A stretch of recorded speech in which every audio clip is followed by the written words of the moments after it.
Adapted from archaic translation by W.H.D. Rouse. Source.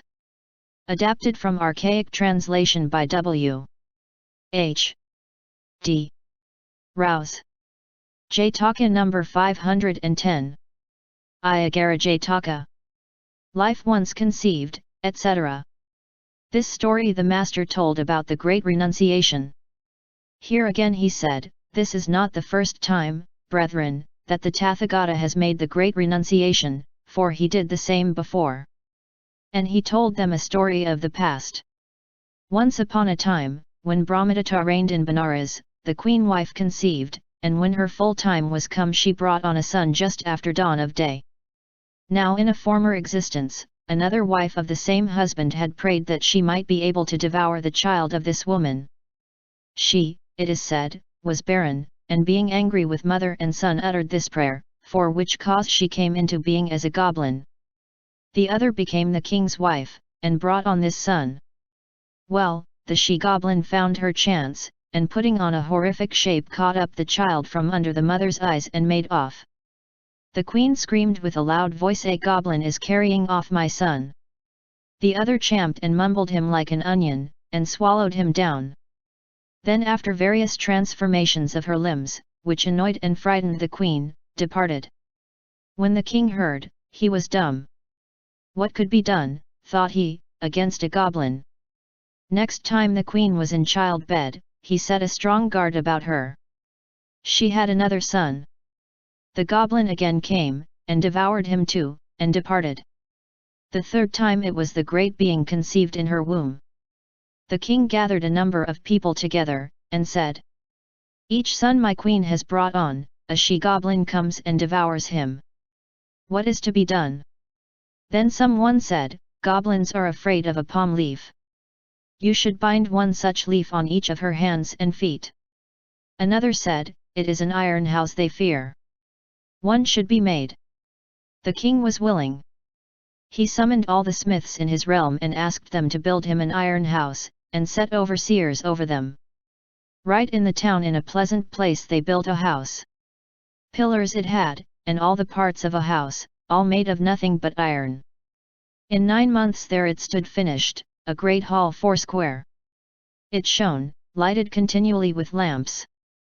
When the king knew that she came near her time, he had the iron house fitted up, and took her into it.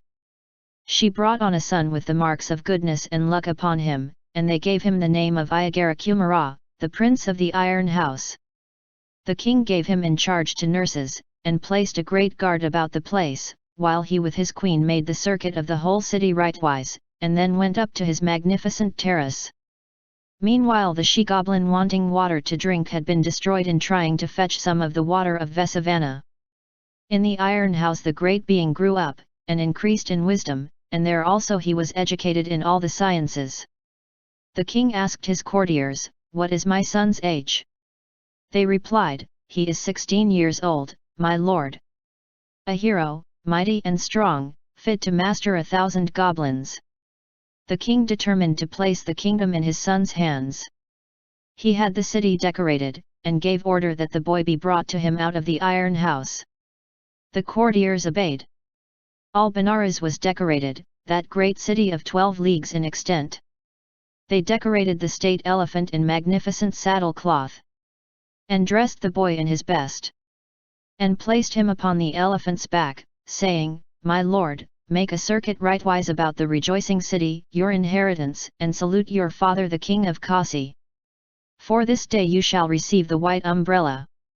The great being made his ceremonial circuit rightwise, and seeing the beautiful parks, the beautiful colors, lakes, plots of ground, all the beautiful houses and so on, thought thus within himself, "All this while my father has kept me close in prison, never let me see this city so richly decorated.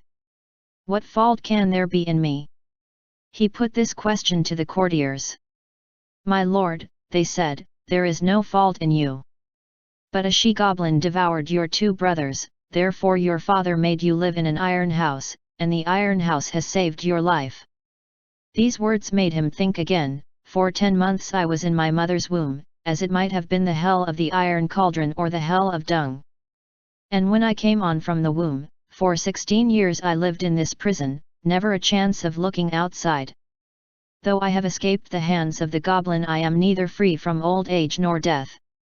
What care I for royalty? Once established in the royal place, it is hard for one to get away. This very day will I ask my father's leave to embrace the religious life, and I will go to Himalaya and do so. Accordingly, after his procession about the city was over, he went to the king's palace, and saluted the king, and stood waiting. The king, seeing his bodily beauty, looked at his courtiers with strong love in his eyes. "What do you wish us to do, sire?" they asked.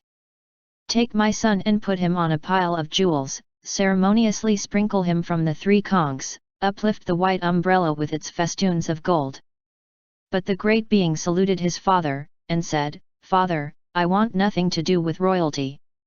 I wish to embrace the religious life, and I crave your leave to do so." "Why would you leave your royalty, my son, and embrace the religious life?" "My lord, for 10 months I was in my mother's womb, as it were the hell of dung.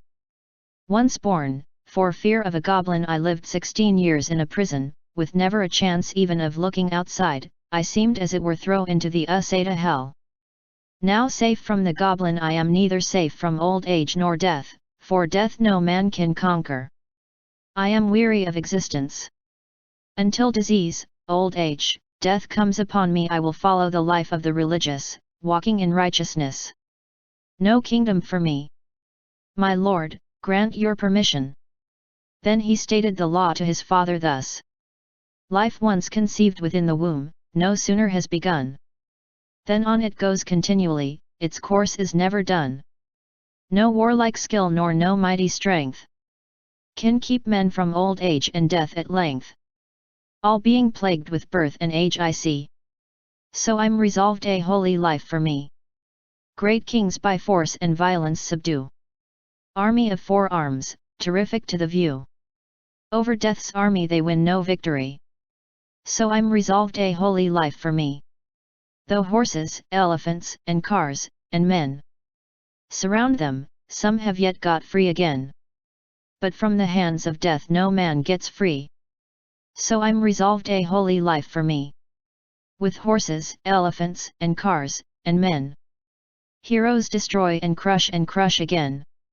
But to crush death no man so strong I see. So I'm resolved a holy life for me. Mat elephants in rut with oozing skin. Trample whole towns and kill the men within. To trample death no one so strong I see. So I'm resolved a holy life for me. Archers who most strong-armed and skillful are. Wound like a flash of lightning from afar. But to wound death no man so strong I see. So I'm resolved a holy life for me. Great lakes, their woods, and rocks, to ruin fall.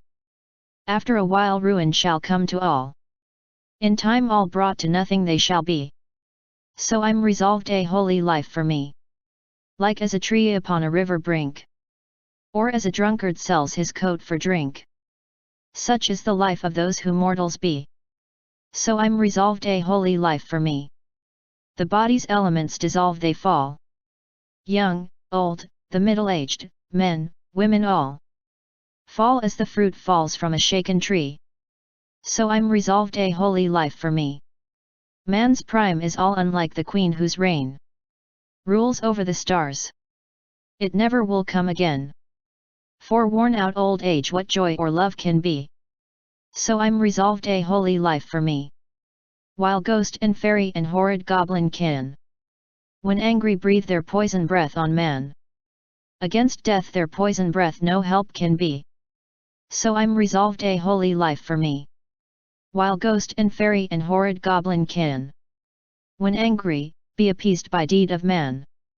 Work it with death, no softening knows he. So I'm resolved a holy life for me. Those who do crime, and wrong, and hurtful things, when known, are punished by the act of kings. But against death no punishment can be. So I'm resolved a holy life for me. Those who do crime, and wrong, and hurtful things, can find a way to stay the hand of kings. but how to stay death's hand no way can be. So I'm resolved a holy life for me. Warriors or Brahmins, men of high estate, men of much wealth, the mighty and the great. King Death no pity has, no ruth has he. So I'm resolved a holy life for me. Lions and tigers, panthers, seize their prey, and all devour it, struggle as it may. From fear of their devouring death is free. So I'm resolved a holy life for me. Upon the stage a juggler with his sleight performing can deceive the people's sight. To cheat death, no trick so quick can be. So I'm resolved a holy life for me. Serpents enraged will with envenomed bite attack at once and kill a man outright. For death no fear of poison bite can be. So I'm resolved a holy life for me. Serpents enraged with venomed fangs may bite. The skillful leech can stay the poison's might. To cure death's bite no man so strong can be. So I'm resolved a holy life for me. Physician's skill could cure the serpent's bite. Now they are dead themselves and out of sight. Bhaga, Vedarani, Damantari. So I'm resolved a holy life for me. Some who in spells and magic tradition are wise can walk invisible to other eyes. Yet not so invisible but death can see. So I'm resolved a holy life for me. Safe is the man who walks in righteousness. Dhamma well observed has power to bless. Happy the righteous man and never he, while he is righteous falls in misery. Is it not true, his proper fruit from right or wrong shall spring. Right leads to heaven, unrighteousness a man to hell must bring. When the great being had thus stated the law in 24 stanzas, he said, O great king! Keep your kingdom to yourself. I want none of it. Even as I am talking with you, disease, old age, and death come nearer to me. Stay where you are. Then, as a mad elephant might burst his steel chains, as a young lion might break out of a golden cage, he burst his carnal desires. And saluting his parents, he departed. Then his father said, I want not the kingdom. And leaving it went with him. When he was gone, the queen and courtiers, Brahmins, householders, and everyone else who lived in the city, left their houses and went away. There was a great assembly. The crowd covered 12 leagues. With this crowd he set out for Himalaya. When Saka perceived that he had departed, he sent Vishvakarma to make a hermitage 12 leagues long and 7 wide, and asked him to put within it all things necessary for the ascetic life. How the great being proceeded to admit these into the brotherhood, and taught them, and how they became destined for Brahma's world, or entered upon the third path, all must be repeated again as before. This discourse ended, the master said, Thus, brethren, the Tathagata has made the great renunciation before. After which he identified the birth. At that time the king's parents were the mother and father, the Buddha's followers were their followers, and I was myself the wise Ayoghara.